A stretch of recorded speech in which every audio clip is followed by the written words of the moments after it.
What did you tell me? The first thing you got was what? First movie, let me see, was True Colors. That was the first big thing, man. Yeah, with Claude Brooks, right, and Frankie Faison. I actually auditioned for the. Is that right? For the Claude Brooks part. Yeah. I had to go to New York. If I'm from DC, I had to go to New York. That was my first audition. I was nervous as hell. Is that right? Is that right? Let me tell you, me and my. So you've been in the game a while too, then. Yeah. My manager is gonna laugh. He gonna see that we got in an argument in the elevator.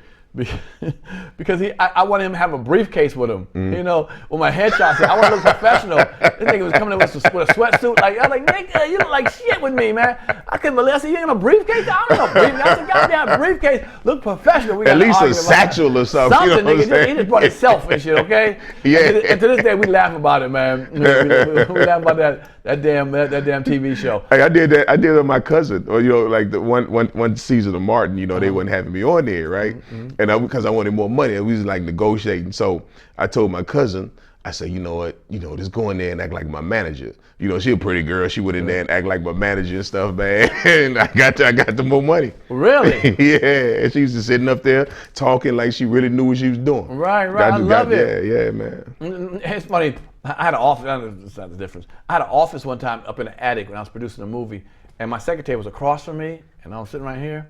The phone would ring, and she said, "See the Pierre? Let me see if he's in the office." Somebody said, "I want to talk to you." I picked the phone up. Hello, and we were right across from each other. We used to laugh at that shit all the time. You got to play the role, man. Hey, man, you got to play the role. Make people think. That's what. What's his name? George Hamilton. George Hamilton, story of George Hamilton. You know George Hamilton. Yeah. Got all the tan. Yeah. George Hamilton said, man, he was in the office and he was in getting a movie deal, and they say, what the hell you want? He said, man, so he rented a Rolls Royce, and he drove it and he parked it by the window.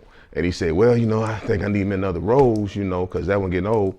They gave him a Rolls. Wow. That's how you got to play the game sometime, right? The trickery of it all. Yes, sir. Damn. Yes, sir. All right, I'm taking before Martin. What else did you do and get another movie? Because were you in Class Act? No, I was in Class Act, Menace to Society. Yeah, Menace. Yeah.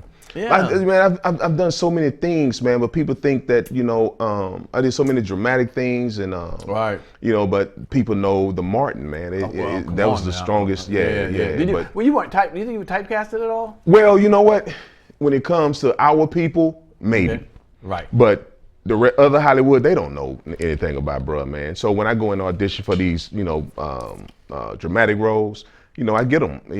Other roles, I get them. But for some reason, us just think that I'm bruh, man. They found me on the streets and they gave me opportunity, but they don't know that I have a background in theater, So right. Sure. Yeah. Now, did you had to get Martin as an audition. You had to come with the rest of them. They didn't really pick you out, so you had to audition. What was the role when you first saw it? The brothers walks in the house, eat something, leave? It was like, he go to Martin House during the boxing episode and go in his refrigerator and, to me, I played it straight up. And Eileen McKnight, she said, can you do something different? So I put that Texas on, like my sister used to talk like that sometime. I mess with my sister. She's like, stop, boy. Right. Like that. So I say, in Texas, we had that swing, that little slide. It's like, normal people say, hey, man, if it don't get done today, it'll get done tomorrow. Right. Texas like, hey, man, if it don't get done today, get done tomorrow. Right. And I put that in there. So she was like, wow, okay, let's go across the street. Went across the street. Martin and Benny Richburg and, Kunch Bobby, Robbie Countryman and all them cats, man, Bentley. They sitting there with their hats out to the side looking like gangster. Like they was intimidating somebody, right? So I said, I'm finna hit them now. So I hit them with the fifth floor. They just came up, man, and all that, and they was in there crying, man. And I got that. That's the only job that I got on the spot, man. It's like, they wanted me there. We had the table read there, and they told other actors, "Thank you. We'll have you another time." And wow. Yeah, man. Now you were from the fifth floor. Or you was a guy walks in. You came. I was the character was Brother Man, but that wasn't the name of the character. Benny Richburg was putting Brother Man because he couldn't come up with a name. He said, exactly. He said I couldn't come up with a name of the character, man. So I'm just gonna name it the next day when I turn the script in. But when I came in and said Bruh Man, he said, "Oh, that's it." That's it. So just left it like that, man. And everything, everything else was like a lot of improv, man. And what I've heard was one episode situation. Yeah. Wow. It was one episode, and then you know, they say, hey man, you know, and what's the guy named John Cry, the white guy, you play Sean on there? Oh yeah, sure. He the one suggested to Martin on the first episode. He said, "Man, it'd be funny, bro, man, come to the you know, after the show and hug the whole crowd and the group and say, yeah, you know, bro, man, need love too." That was his idea, and we did that, man. The audience was stomping, and Martin said, "You hear that, man? You hear that? We probably bring you back." I was about to tell you, I'm about to ask you. You could feel when you were doing it that this was going to be a hit. Oh yeah, I didn't know it was going to be. I knew that the audience liked it. Okay. You know, so when Martin said I'm gonna bring it back, then when I came back the second time, and when I came out of the shower and they started giving me a love, I learned that from Billy D. Williams. Because I did the episode of A Different World, and I seen Billy D. Williams never came out in front of the audience until he made his entry. So I didn't come out, I stayed back there. I said, I'm just gonna see how it worked. Then I came out, they loved it, man. That's wow. That's how that happened, man. Wow, wow. I remember that episode. I mean, it's just, I mean, but all that stuff, like the little small clothes. Who the fuck came up with fifth floor with 4 fingers? That was me. Really? And Martin, everybody was laughing except Martin. He didn't get it. He didn't get it because I was doing like this. I say, man, bro, man, upstairs, fifth floor. He said, man, why everybody laughing? And they said, you know what he's saying, fifth floor would have 4 fingers. He said, I can't see that. He said, oh, turn it like that. And that's how they came about. He said, because you can see it better, because it's almost like 5, you know, but he said, turn it like that. And that's how we did it, man. Then walking through the door, you know what, the walk, I'm gonna tell you how the walk came about. The first episode when Martin told me to get out of his chair, I got up and I'm straight out of theater, you know, in college. I'm always, you know, stay in your light, stay in your light. Okay. Even though they have 5 cameras, it's really not. So I was like, well, I want my mother to see me a little longer. So I got up and I started walking slow with the bop. Right. And that was just for the miles, man. Really? And Tashina's like, yo, you seen the walk? That walk was hilarious. That's how the walk stayed in, man. Ain't that crazy how just the little nuances, the little things, the little things, man, that made that to such a huge, you know. Yep, and see, and I was right out of college. I was right out of learning stage movement and expressions, and I was like, you know what, I'm just gonna do this character with expressions and the time, and you know, like, you know, when I go out the window, you know, some people like do like that and go out the window, but you know, it's the time. It's like. Right. Then go. You know what I'm saying?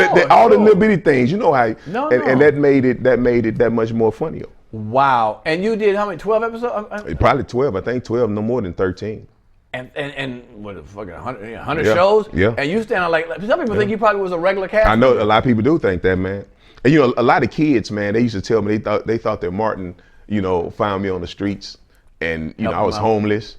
And they gave me a job. Man. Yeah. So that was cool. I mean, I think that's a compliment if I made them think that I was that type of character. You know what I'm saying? So right. Now, you still stay in touch with any of the people? Car Pain. You know, man. I mean, I was tight with Tommy. I was tight with Tommy. May rest in peace. I was tight with Tommy, man, and we liked the electronics, man. I'm an electronic, but we used to have. I think we was the first cast that had the Liberty portable VCR players, 8mm. Man, you could take on the plane with you. There was a little bitty 8mm VCR, man. You pop the little tape in, they pop up. Yeah. Okay. So I used to hang out with Tommy sometimes, man. Yeah. I remember him in the car. Okay, Carl. And well, the whole crew, because reunion. Yeah. I was on the reunion. Yeah, you was on the reunion, man. Did the reunion, man. How'd that feel? Man, it felt like we never left. It felt, you know, it was two times that I did the Chris Brown and Big Sean video. They had the set. Set. And then when we did the reunion, man, those 2 times it really felt like I was back in the saddle again, you know, hanging with them, you know what I'm saying? So that was cool, man. You told me a funny story that how one time Martin came to bat for you. You was walking on the set and he picked you up in a car. Oh yeah. What was that? Man, I was on a set and I think I was supposed to be there at 10 o'clock. Now hold on. Was this was like the first time? This is like the second time? How many times had you done Bruh Man by that time? Probably about maybe 5, 6 times. Okay, so you was in the rhythm. I was in the rhythm. Okay, go ahead. All right. And I think I was supposed to be on the set at 10. Yeah. I thought I was supposed to be on 10. And Martin started me on the lot and he picked me up. He said, yo, man, what's up, man? Come on, get in. I got in. I said, man, I thought I was supposed to be here at 10. I don't have to be here till 11. Right. He like, oh, yeah, okay, cool. So we got into the thing. We sitting around the table. And so Martin said, yo, who told Reg you're supposed to be here at 10? You're supposed to be here at 11. I wasn't saying it like that. I was just I was happy to be there. I'm going to chill in my trailer, you know. Sure. Man, they got him and the producers and took it to the back. They got into it, man. And I'm sitting there in front of Tommy and Tashina and Tisha, feeling like a big donkey with the ears, man. I'm like, oh, man, like I'm a snitch.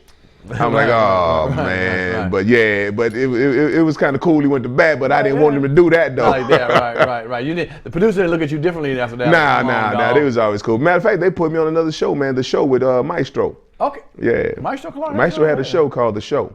Okay. Yeah, we did like about 7 episodes, and then okay. yeah, You're same always producers. working on something. Shit, you popping up here, you popping up there. You always popping up somewhere. You know what I'm saying? You know, and it's.